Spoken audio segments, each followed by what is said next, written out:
Mars, Seymour Simon. Mars, Seymour Simon. To H.G. Wells and Edgar Rice Burroughs, who shaped my childhood visions of Mars. Mars looks like a bright star in the night sky, but Mars is a planet. Mars appears so bright because it is closer to us than any other planet except Venus.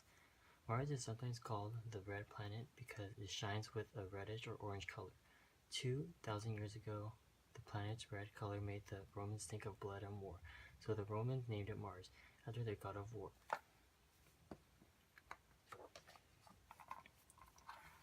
Mars is the fourth planet from the Sun, after Mercury, Venus, and our own planet, Earth. Mars is more than 140 million miles from the Sun, 50 million miles farther away from the Sun than Earth. It is also a smaller planet than Earth, 4,218 miles across. If Earth were hollow, 7 planets the size of Mars could fit inside. Earth and Mars travel around the Sun in paths called orbits. Earth takes 1 year, 365 days to orbit the Sun, but Mars is farther away and takes longer to orbit the Sun. A Martian year is 687 Earth days, almost twice as long as a year on Earth. A Martian day is only about half an hour longer than a day on Earth. About 100 years ago, an Italian astronomer named Giovanni Schiaparelli looked at Mars through his telescope. He thought he saw some straight, dark lines on the surface of the planet. He called them canali, the Italian word for channels. People heard about the canals on Mars. They knew that canals are ditches dug by people to carry water from one place to another, so they decided that intelligent Martians must have built the canals. Some astronomers even drew maps of Mars showing long, straight canals crisscrossing the planet. People began to imagine all kinds of living things on Mars. In 1898, author H.G. Wells' novel The War of the Worlds described tentacled, bug-eyed Martians that invade Earth to kill all the humans who live here. Later, many other monsters from Mars were featured in books, science fiction magazines, movies, and television programs.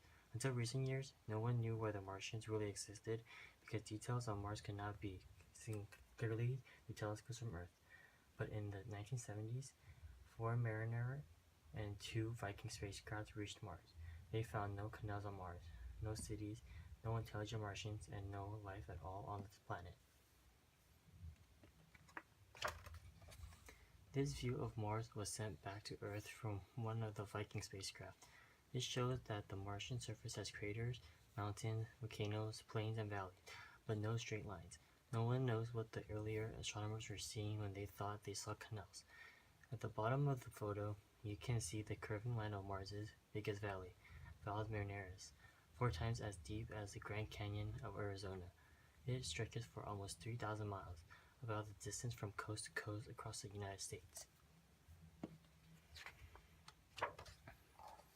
Mars was once very hot inside. Molten rock called lava poured out on the surface, building huge volcanic peaks. This is Olympus Mons, the largest known volcano on any planet in the solar system. It is almost 3 times as high as Mount Everest, the highest mountain on Earth, and its steep base would cover the entire state of Missouri. Olympus Mons is one of the 4 giant volcanoes in a group just north of the Martian equator.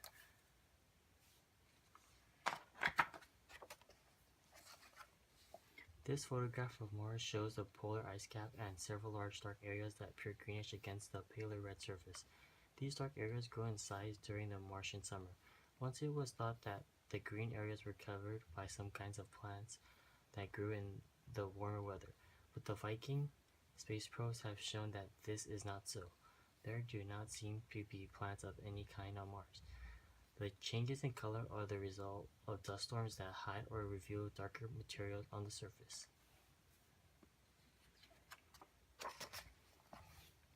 Mars is a dusty planet. Its surface is covered by orange-red, dusty soil that is often moved from one spot to another by the wind.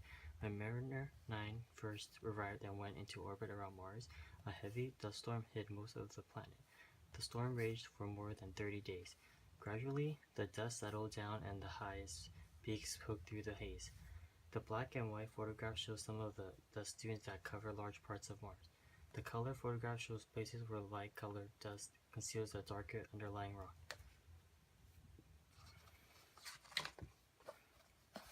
Mars may look dry as dust, but water once flowed over the surface. Millions of years ago, when Mars was a young planet, it may even have had oceans. The oceans are gone, but some of the water remains hidden in large underground reservoirs. Some scientists believe that if this water came to the surface, it could flood the entire planet to a depth of 1,000 feet. Many of the channels on Mars look like dry riverbeds. Some of the channels cut right through meteorite craters, showing that the craters formed first. Other channels are broken by craters, showing that the craters formed later.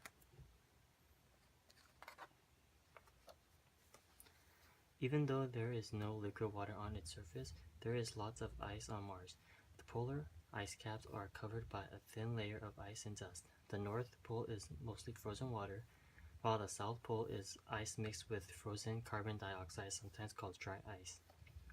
This frosty scene is near Mars's North Pole, where the white ice ends and the red land begins. Top part of photo are steep cliffs about 1,500 feet high. The black and white photograph right shows a close-up of some of these great ice-covered cliffs. For many years, astronomers wondered why the Martian polar caps grew larger during part of the year. Now they know that the ice caps on Mars change with the seasons, like Earth. The southern half of Mars has short, hot summers and long, cold winters. Seasons in the north are less extreme. Mars spins on an angle as it journeys around the sun. The part that is tilted toward the sun has summer, while the other part has winter. As the seasons change, the advances and retreats of the ice caps tell us about the change in climate of Mars.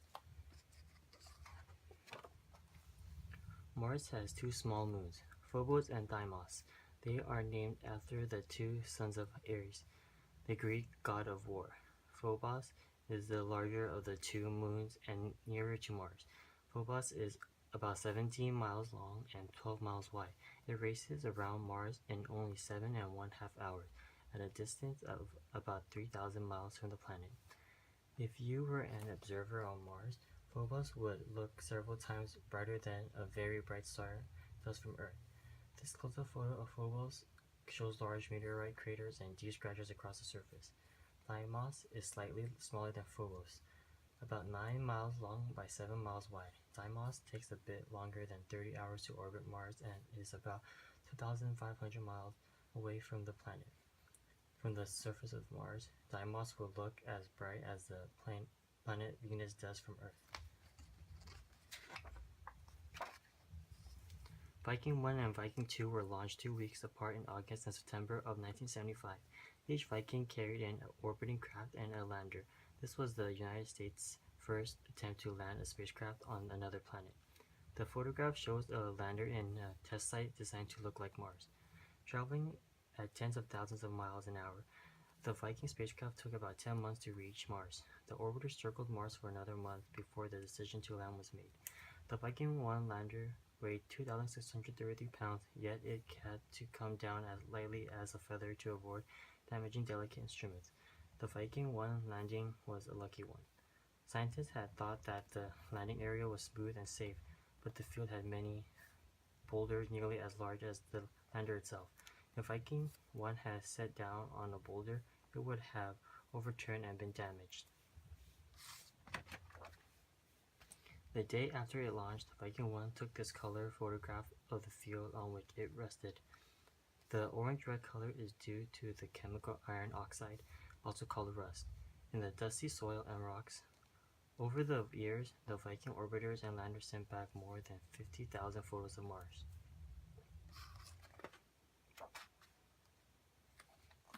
Even though the Viking 2 lander came down 4,000 miles away from Viking 1, the field of rocks looks much the same. This Viking 2 photo was taken a few days after the lander came down on September 3rd, 1976. Mars is a harsh planet for human life. The pressure of the atmosphere is so low that your blood would boil if you step out on the surface unprotected. You would also have to dress very warmly.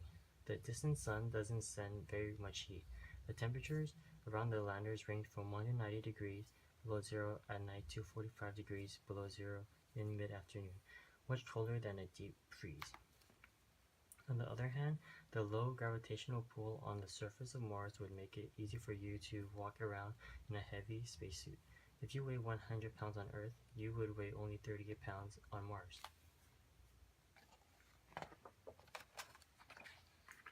Is there life on Mars? The Viking landers were supposed to find out.